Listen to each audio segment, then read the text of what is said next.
آپ تمام سننے اور دیکھنے والوں کو Firdous T V YouTube channel کی جانب سے السلام علیکم۔ ناظرین، آج کی اس ویڈیو میں ہم بات کریں گے جلال الدین محمد اکبر کی، جس کی عرصہ اقتدار 1556 سے لے کر 1605 تک اور عرصہ حیات 1542 سے لے کر 1605 تک تھا۔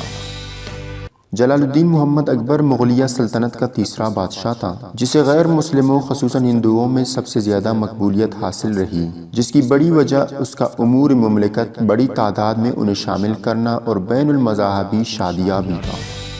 ناظرین، صرف 14 سال کی عمر میں بادشاہ بنا، تقریباً نصف صدی تک حکومت کرنے والے اس شہنشاہ کے دور میں مغلیہ سلطنت کی سرحدیں بنگال سے سندھ تک تمام تر وسطی اور شمالی ہندوستان پر مشتمل تھے۔ جلال الدین محمد اکبر کے دربار میں وقت کے قابل ترین وزیر تھے، جو اپنے اپنے شعبوں میں باکمال تھے، اسی لیے انہیں نورتن کہا جاتا تھا۔ اکبر نے دین الہی کے نام سے ایک خود ساختہ مذہب بھی شروع کیا تھا، جسے قطعاً پذیرائی نہیں ملی تھی۔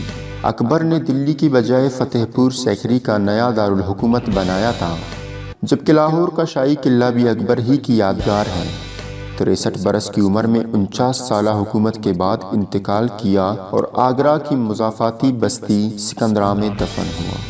ناظرین، مزید اسی طرح کے ویڈیوز دیکھنے کے لیے آپ ہمارے یوٹیوب چینل کو ضرور سبسکرائب کریں۔ ہم ملتے ہیں اگلی قسط میں، تب تک کے لیے اپنا بہت سارا خیال رکھیے گا۔ اللہ حافظ۔